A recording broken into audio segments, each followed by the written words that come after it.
ಆತ್ಮೀಯ ಬಂಧುಗಳೇ, ಶ್ರೀಮದ್ ಭಾಗವತಂ ಸ್ಕಂದ 3 ಅಧ್ಯಾಯ 1 ವಿದುರನ ಪ್ರಶ್ನೆಗಳು. ಇದರಿಂದ 3 ಶ್ಲೋಕಗಳನ್ನು ನಾವು ತಿಳ್ಕೊಳ್ಳೋಣ. ಶ್ಲೋಕ 33. ಕಚ್ಚಿತ್ ಶಿವಂ ದೇವಕ ಭೋಜಪುತ್ರ್ಯ ವಿಷ್ಣು ಪ್ರಜಾಯ ಇವ ದೇವ ಮಾತುಃ ಯಾ ವೈ ಸ್ವಗರ್ಭೇಣ ದಧಾರ ದೇವಂ ತ್ರಯೀ ಯಥಾ ಯಜ್ಞವಿತಾನಮರ್ಥಂ.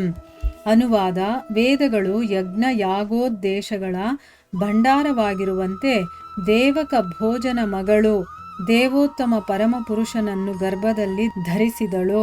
ಅವಳು ಚೆನ್ನಾಗಿದ್ದಾಳೆಯೇ? ಶ್ಲೋಕ 34. ಅಪಿ ಸ್ವಿದಾಸ್ತೆ ಭಗವಾನ್ ಸುಖಂ ವೋ ಯಸ್ ಸಾತ್ವತಾಂ ಕಾಮ ದುಘೋನಿರುದ್ಧಃ ಯಮಾಮನಂತಿ ಸ್ಮಹಿ ಶಬ್ದಯೋನಿಂ ಮನೋಮಯಂ ಸತ್ವತುರೀಯ ತತ್ವಂ. ಅನುವಾದ: ಅನಿರುದ್ಧನು ಕ್ಷೇಮವೇ ಎಂದು ನಾನು ಕೇಳಬಹುದೇ? ಅವನು ಪರಿಶುದ್ಧ ಭಕ್ತರ ಸಕಲೇಚ್ಛೆಗಳನ್ನು ಪೂರೈಸುವವನು. ಪ್ರಾಚೀನ ಕಾಲದಿಂದ ಅವನನ್ನು ಋಗ್ವೇದಕ್ಕೆ ಕಾರಣನೆಂದು, ಮನಸ್ಸಿನ ಸೃಷ್ಟಿಕರ್ತನೆಂದು ಮತ್ತು ವಿಷ್ಣುವಿನ 4ನೆಯ ಸ್ವಾಂಶ ವಿಸ್ತರಣೆ ಎಂದು ಪರಿಗಣಿಸಲಾಗಿದೆ. ಶ್ಲೋಕ 35. ಅಪಿಸ್ವಿದನ್ಯೇ ಚ ನಿಜಾತ್ಮದೈವಮನನ್ಯವೃತ್ಯ ಸಮನುವ್ರತಾಯೇ ಹೃದೀಕ ಸತ್ಯಾತ್ಮಜ ಚಾರುದೇಶ್ನ ಗದಾದಯ ಸ್ವಸ್ತಿ ಚರಂತಿ ಸೌಮ್ಯ. ಅನುವಾದ: ಎಲೈ ಸೌಮ್ಯನೇ, ಶ್ರೀಕೃಷ್ಣನನ್ನು ತಮ್ಮ ಆತ್ಮವೆಂದು ಅಂಗೀಕರಿಸಿ ಪಥಭ್ರಾಂತರಾಗದೆ ಅವನ ಮಾರ್ಗವನ್ನೇ ಅನುಸರಿಸುವ ಹೃದೀಕ, ಚಾರುದೇಶ್ನ, ಗದಾ ಮತ್ತು ಸತ್ಯಭಾಮಾಸುತ ಇವರೆಲ್ಲರೂ ಕ್ಷೇಮದಿಂದಿರುವರೇ. ಇವು ಶ್ಲೋಕಗಳು ಮತ್ತು ಅವುಗಳ ಅನುವಾದ. ಈಗ ಭಾವಾರ್ಥದ ಮೂಲಕ ನಾವು ಇದರ ಅರ್ಥವನ್ನು ತಿಳ್ಕೊಳ್ಳೋದಕ್ಕೆ ಪ್ರಯತ್ನ ಮಾಡೋಣ. ಹೋದ ಭಾಗದಲ್ಲಿ ನಾವೇನು ತಿಳ್ಕೊಂಡ್ವಿ? ವಿದುರರು ಉದ್ದವನಿಗೆ ಕೇಳ್ತಾರೆ, ಯುಯುಧಾನ ಹೇಗಿದ್ದಾನೆ, ಚೆನ್ನಾಗಿದ್ದಾನ?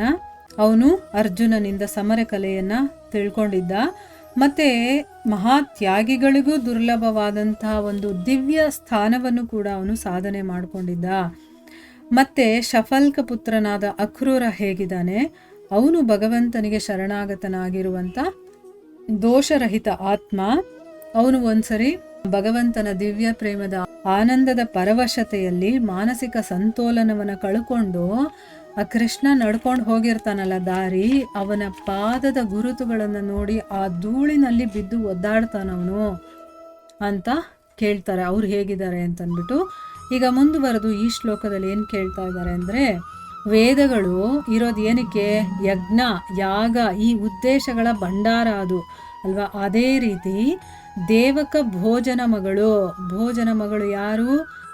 ದೇವಕಿ. ದೇವಕನ ಮಗಳು ದೇವಕಿ. ಅವಳು ಭಗವಂತನನ್ನ ಗರ್ಭದಲ್ಲಿ ಧರಿಸಿದ್ಲಲ್ವಾ, ಅವಳು ಚೆನ್ನಾಗಿದ್ದಾಳ? ನೋಡಿ ಯಾವ ರೀತಿ ಕ್ವಶನ್ ಕೇಳ್ತಾ ಇದ್ದಾರೆ ಅಂತ. ಒಬ್ಬೊಬ್ಬರ ವಿಶೇಷತೆಯನ್ನ ಹೇಳಿ ಕ್ವಶನ್ ಕೇಳ್ತಾ ಇದ್ದಾರೆ. ಅವ್ರು ಚೆನ್ನಾಗಿದ್ದಾರಾ ಅಂತಂದ್ಬಿಟ್ಟು ಇಲ್ಲಿ ಡೈರೆಕ್ಟಾಗಿ ದೇವಕಿ ಚೆನ್ನಾಗಿದ್ದಾಳ ಅಂತ ಕೇಳ್ತಾ ಇಲ್ಲ. ಆ ಭಗವಂತನನ್ನೇ ತನ್ನ ಗರ್ಭದಲ್ಲಿ ಧರಿಸಿದ್ಲಲ್ವಾ, ಅವಳು ಚೆನ್ನಾಗಿದ್ದಾಳ ಅಂತ ಕೇಳ್ತಾ ಇದ್ದಾರೆ. ಈಗ ಭಾವಾರ್ಥದಲ್ಲಿ ಗುರುಗಳೇನು ಹೇಳಿದ್ದಾರೆ ಅಂತ ತಿಳ್ಕೊಳ್ಳೋಣ. ವೇದಗಳು ಪಾರಮಾರ್ಥಿಕ ಜ್ಞಾನ ಮತ್ತು ಆಧ್ಯಾತ್ಮಿಕ ಮೌಲ್ಯಗಳಿಂದ ಭರಿತವಾಗಿವೆ. ಅಂತೆಯೇ ಭಗವಾನ್ ಶ್ರೀಕೃಷ್ಣನ ಮಾತೆಯಾದ ದೇವಕಿಯು ವೇದಾರ್ಥದ ಸಾಕಾರ ರೂಪನನ್ನಾಗಿ ಭಗವಂತನನ್ನು ತನ್ನ ಗರ್ಭದಲ್ಲಿ ಧರಿಸಿದಳು. ಭಗವಂತ ಮತ್ತು ವೇದಗಳ ನಡುವೆ ಯಾವುದೇ ಭೇದವಿಲ್ಲ. ವೇದಗಳ ಗುರಿ ಭಗವಂತನನ್ನು ಅರ್ಥ ಮಾಡಿಕೊಳ್ಳುವುದು ಮತ್ತು ಭಗವಂತನೇ ವೇದಗಳ ಸಾಕಾರ ರೂಪ. ದೇವಕಿಯನ್ನು ಅರ್ಥಪೂರ್ಣ ವೇದಗಳಿಗೆ ಹೋಲಿಸಲಾಗಿದೆ ಮತ್ತು ಭಗವಂತನನ್ನು ಅವುಗಳ ಉದ್ದೇಶದ ಮೂರ್ತಿ ಸ್ವರೂಪಕ್ಕೆ ಹೋಲಿಸಲಾಗಿದೆ. ಇಲ್ಲಿ ವೇದಗಳಿಂದ ನಾವು ಏನು ತಿಳ್ಕೊಳ್ತೀವಿ? ಪಾರಮಾರ್ಥಿಕ ಜ್ಞಾನ ಮತ್ತು ಆಧ್ಯಾತ್ಮಿಕ ಮೌಲ್ಯಗಳು ಕೂಡ ಇದೆ. ಯಾಕೆ ನಾವು ಆಧ್ಯಾತ್ಮಿಕತೆಯನ್ನು ಮಾಡಬೇಕು, ಅದರಿಂದ ನಮಗೆ ಏನು ಸಿಗುತ್ತೆ, ಏನು ಅದು ಯಾಕಿದೆ, ಎಲ್ಲದರ ಬಗ್ಗೆ ನಮಗೆ ಸಿಗೋದು ವೇದಗಳಲ್ಲಿ. ಅಂದರೆ ಅದರಿಂದ ತುಂಬಿದೆ ಅದು. ಅದೇ ರೀತಿ ಭಗವಂತ ಶ್ರೀಕೃಷ್ಣ ಇದಾನಲ್ಲ, ಅವನ ತಾಯಿ ಯಾರು? ದೇವಕಿ. ಅವಳು ವೇದಾರ್ಥದ ಸಾಕಾರ ರೂಪನನ್ನಾಗಿ, ಅಂದರೆ ವೇದಗಳನ್ನು ನಾವು ತಿಳ್ಕೊಂಡಾಗ ನಮಗೂ ಒಂದು ಸಾಕಾರ ರೂಪ ಸಿಗುತ್ತಲ್ಲ. ಅಂದರೆ ವೇದಗಳನ್ನು ನಾವು ಯಾಕೆ ಓದ್ತೀವಿ? ಅದರಿಂದ ಭಗವಂತನ ಬಗ್ಗೆ ತಿಳ್ಕೊಳ್ಳೋದಕ್ಕಲ್ವಾ. ಅಂಥ ಭಗವಂತನನ್ನ ತನ್ನ ಗರ್ಭದಲ್ಲಿ ಅವಳು ಧರಿಸಿದ್ಲು.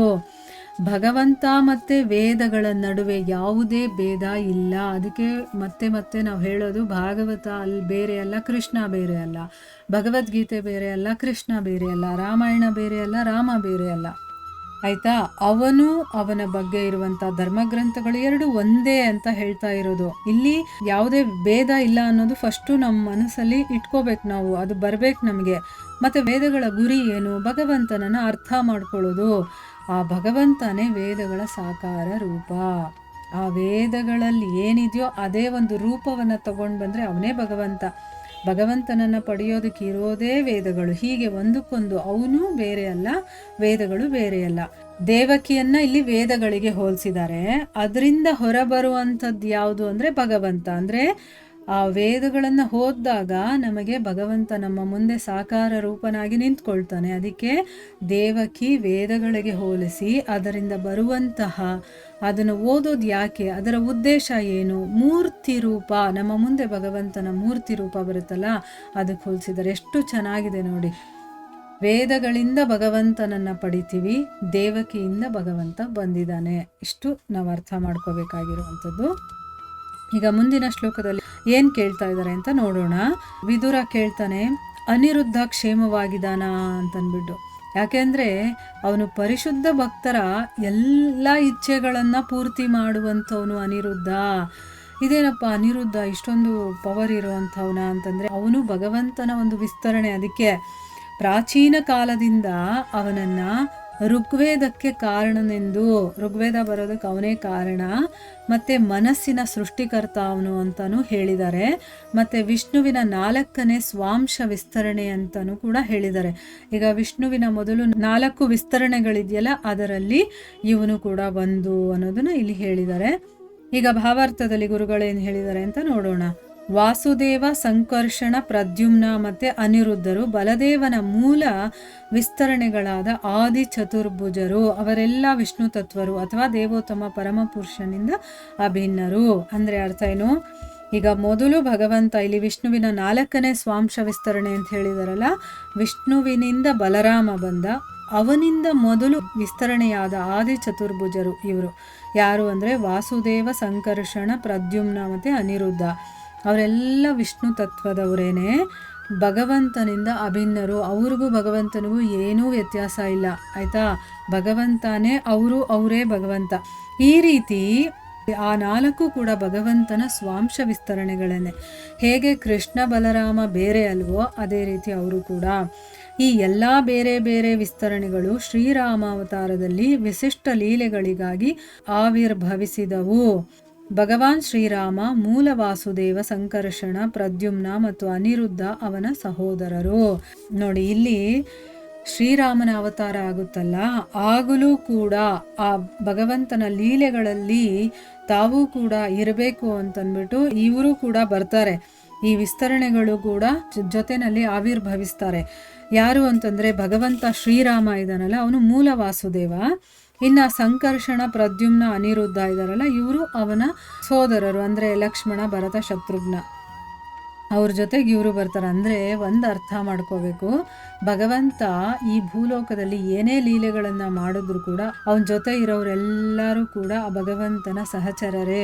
ಅಂದರೆ ಮೇಲುಗಡೆ ಉನ್ನತವಾದ ಲೋಕಗಳಿಂದ ಅವರು ಬಂದಿರ್ತಾರೆ. ಆ ಲೀಲೆ ಮುಗಿದ ಮೇಲೆ ಮತ್ತೆ ವಾಪಸ್ ಅವನ ಜೊತೆನೇ ಹೋಗ್ತಾರೆ ಅಂತ ಅರ್ಥ ಮಾಡ್ಕೋಬೇಕು. ಅನಿರುದ್ಧನು ಮಹಾವಿಷ್ಣುವಿಗೆ ಕಾರಣನು. ಅವನ ಉಸಿರಾಟದಿಂದ ಋಗ್ವೇದ ಆವಿರ್ಭವಿಸಿತು. ಇದೆಲ್ಲವನ್ನು ಮಾರ್ಕಂಡೇಯ ಪುರಾಣದಲ್ಲಿ ಸೊಗಸಾಗಿ ವಿವರಿಸಲಾಗಿದೆ. ಅಂದರೆ ಅನಿರುದ್ಧ ಯಾರು ಅಂತಂದರೆ ಮಹಾವಿಷ್ಣುವಿಗೆ ಕಾರಣ. ಮಹಾವಿಷ್ಣು ಬರೋದಕ್ಕೆ ಅವನೇ ಕಾರಣ. ಅವನು ಉಸಿರಾಟ ಆಡ್ತಾನಲ್ಲ, ಅದರಿಂದ ಋಗ್ವೇದ ಬಂದಿರುವಂಥದ್ದು. ಇದೆಲ್ಲ ನಾವು ಡೀಟೇಲಾಗಿ ತಿಳ್ಕೋಬೇಕು ಅಂತಂದರೆ ಯಾವುದ್ರಲ್ಲಿ ಸಿಗುತ್ತೆ? ಮಾರ್ಕಂಡೇಯ ಪುರಾಣದಲ್ಲಿ. ನಮಗೆ ಓದೋದಕ್ಕೆ ಅನುಕೂಲ ಇದ್ದರೆ ಆ ಒಂದು ಪುರಾಣವನ್ನು ಕೂಡ ನಾವು ಮುಂದೆ ಓದೋಣ. ಭಗವಾನ್ ಶ್ರೀ ಕೃಷ್ಣಾವತಾರದಲ್ಲಿ ಅನಿರುದ್ಧ ಭಗವಂತನ ಪುತ್ರನಾಗಿ ಅವತರಿಸಿದನು. ದ್ವಾರಕೆಯಲ್ಲಿರುವ ಭಗವಾನ್ ಶ್ರೀಕೃಷ್ಣನು ಮೂಲ ವರ್ಗದ ವಾಸುದೇವ ವಿಸ್ತರಣೆ. ಮೂಲ ಭಗವಾನ್ ಶ್ರೀಕೃಷ್ಣನು ಎಂದಿಗೂ ಗೋಲೋಕ ವೃಂದಾವನ್ನು ತ್ಯಜಿಸುವುದಿಲ್ಲ. ಸಕಲ ಸ್ವಾಂಶ ವಿಸ್ತರಣೆಗಳು ಒಂದೇ ವಿಷ್ಣು ತತ್ವಗಳು, ಅವುಗಳ ಶಕ್ತಿಗಳಲ್ಲಿ ವ್ಯತ್ಯಾಸವಿಲ್ಲ. ಈಗ ಭಗವಂತ ಕೃಷ್ಣನ ಅವತಾರದಲ್ಲಿ ಬಂದಿದ್ದಾನಲ್ಲ, ಇಲ್ಲಿ ಅನಿರುದ್ಧ ಭಗವಂತನ ಮಗನಾಗಿ ಅವತಾರ ತಗೊಳ್ತಾನೆ. ದ್ವಾರಕೆಯಲ್ಲಿರುವಂಥ ಭಗವಂತ ಇದ್ದಾನಲ್ಲ ಶ್ರೀಕೃಷ್ಣ, ಅವನು ಮೂಲ ವರ್ಗದ ವಾಸುದೇವ ಅಂತ ಇದೆಯಲ್ಲ 4 ಜನರಲ್ಲಿ, ಅದರ ವಿಸ್ತರಣೆ. ಅಂದರೆ ಶ್ರೀಕೃಷ್ಣ ತನ್ನ ಮೂಲ ಧಾಮ ಗೋಲೋಕ ವೃಂದಾವನ ಅಂತ ಹೇಳ್ತೀವಲ್ವ, ಅಲ್ಲಿಂದ ಯಾವತ್ತೂ ಅವನು ಬರೋದಿಲ್ಲ. ನಮಗೆ ಕಥೆಗಳಲ್ಲಿ ಅಲ್ಲಿಂದ ಬಂದಿದ್ದಾನೆ ಅಂತ ತೋರಿಸ್ತಾರಲ್ವ, ಆದರೆ ಅವನು ಅಲ್ಲೇ ಇರ್ತಾನೆ. ಅವನ ವಿಸ್ತರಣೆ ರೂಪದಲ್ಲಿ ಅವನು ಇಲ್ಲಿ ಬರ್ತಾನೆ, ಆಯಿತಾ. ಅದಕ್ಕೋಸ್ಕರ ಯಾವುದೇ ಸ್ವಾಂಶ ವಿಸ್ತರಣೆಗಳಾಗಿರ್ಬೋದು, ಅದೆಲ್ಲ ಕೂಡ ಒಂದೇ ವಿಷ್ಣು ತತ್ವಗಳು, ಭಗವಂತ ಒಬ್ಬನೇ. ಅವನಿಂದ ಎಷ್ಟೇ ನಾವು ವಿಸ್ತರಣೆಗಳನ್ನು ನೋಡಿದ್ರು, ಅದರಿಂದ ಬಂದರೂ ಕೂಡ ಅದೆಲ್ಲ ಒಂದೇ ಅಂತ ತಿಳ್ಕೋಬೇಕು. ಆ ಭಗವಂತನ ಶಕ್ತಿಗಳಲ್ಲಿ ಯಾವುದರಲ್ಲೂ ಕೂಡ ವ್ಯತ್ಯಾಸ ಇರೋದಿಲ್ಲ. ಈಗ ವಿಷ್ಣು ಅಂದರೆ ಒಂದು ಶಕ್ತಿ ಇರುತ್ತೆ, ಕೃಷ್ಣ ಅಂದರೆ ಇನ್ನೊಂದು ಶಕ್ತಿ ಇರುತ್ತೆ, ಪ್ರದ್ಯುಮ್ನ ಅಂದರೆ ಇನ್ನೊಂದು ಶಕ್ತಿ, ವಾಸುದೇವ ಅಂದರೆ ಒಂದು ಶಕ್ತಿ ಅಲ್ಲ, ಎಲ್ಲವೂ ಸೇರಿ ಒಂದೇ ಶಕ್ತಿ. ವಿಷ್ಣು ತತ್ವಗಳು ತನ್ನನ್ನು ತಾನು ಸ್ವಾಂಶ ವಿಸ್ತರಣೆಗಳಾಗಿ ಅವನು ವಿಸ್ತಾರ ಮಾಡ್ಕೊಳ್ತಾನಲ್ಲ, ಅದರಲ್ಲೆಲ್ಲ ಒಂದೇ ಥರ ಶಕ್ತಿ ಇರುತ್ತೆ. ಇನ್ನು ಕೆಲವೊಂದು ಶಕ್ತ್ಯಾವೇಶ ಅವತಾರಗಳಂತಿರುತ್ತಲ್ಲ, ಅದರಲ್ಲಿ ಒಂದೇ ಒಂದು ಶಕ್ತಿ ಮಾತ್ರ ಆವೇಶವಾಗಿರುತ್ತೆ. ಅದನ್ನೆಲ್ಲ ನಾವು ಮೊದಲನೇ ಸ್ಕಂದದಲ್ಲೇ ತಿಳ್ಕೊಂಡಿದ್ದೀವಲ್ವಾ. ಸೊ ಆ ರೀತಿ ನಾವು ಅರ್ಥ ಮಾಡ್ಕೋಬೇಕು. ಇನ್ನು ಮುಂದಿನ ಶ್ಲೋಕದಲ್ಲಿ ಏನು ಹೇಳ್ತಾ ಇದ್ದಾರೆ ಅಂತಂದರೆ, ವಿದುರ ಕೇಳ್ತಾನೆ, ಶ್ರೀಕೃಷ್ಣನನ್ನು ತಮ್ಮ ಆತ್ಮ ಅಂತ ಅಂಗೀಕರಿಸಿ ಪಥಭ್ರಾಂತರಾಗದೆ, ಅಂದರೆ ತಾವು ಕೃಷ್ಣನನ್ನೇ ನಂಬಿಕೊಂಡು ನಡೀತಾ ಇರ್ತಾರೆ, ಎಲ್ಲೂ ಅವರು ದಾರಿಯನ್ನು ತಪ್ಪಲಿಲ್ಲ. ಅಂದರೆ ಒಂದೇ ಮಾರ್ಗ, ಅದೇ ಅವನೇ ನಮ್ಮ ಆತ್ಮ ಅಂತ ತಿಳ್ಕೊಂಡಿದ್ದಾನೆ. ಈಗ ಈ ದೇಹ ಆತ್ಮವನ್ನು ಬಿಟ್ಟು ಹೋಗೋದಕ್ಕಾಗತ್ತಾ? ಇಲ್ಲ. ಆತ್ಮ ಇದ್ರೇನೆ ಈ ಶರೀರ ಇರೋದು. ಆ ರೀತಿ ಅದಕ್ಕಷ್ಟೊಂದು ಅಂಟ್ಕೊಂಡಿರ್ತಾರೆ. ಆ ಒಂದು ಪಥವನ್ನು ಬಿಟ್ಟು ಬೇರೆ ಕಡೆ ಹೋಗಿಲ್ಲ ಅವರು. ಅವನ ಮಾರ್ಗವನ್ನೇ ಅನುಸರಿಸುವಂತಹ ಹೃದೀಕ, ಚಾರುದೇಶ್ನ, ಗದಾ ಮತ್ತು ಸತ್ಯಭಾಮ ಸುತ ಇವರೆಲ್ಲರೂ ಕ್ಷೇಮವಾಗಿದ್ದಾರಾ ಅಂತಂದ್ಬಿಟ್ಟು ಅವರ ಒಂದು ವಿಶೇಷತೆ ಏನು, ಅವನನ್ನೇ ಭಗವಂತನನ್ನೇ ಆತ್ಮ ಅಂತ ತಿಳ್ಕೊಂಡು ಅವನಿಗೆ ಏನು ಹೇಳಿದಾನೋ, ಅವನು ಯಾವ ರೀತಿ ನಡ್ಕೊಂಡಿದ್ದಾನೋ ಆ ದಾರಿಯಲ್ಲೇ ನಡೆಯುವಂಥವ್ರು ಇವರೆಲ್ಲ ಹೇಗಿದ್ದಾರೆ ಅಂತಂದ್ಬಿಟ್ಟು ಅವನು ಪ್ರಶ್ನೆಯನ್ನು ಕೇಳ್ತಾ ಇದ್ದಾನೆ. ಇಲ್ಲಿಗೆ ನಾವು ನಿಲ್ಲಿಸೋಣ. ಹರೇ ಕೃಷ್ಣ.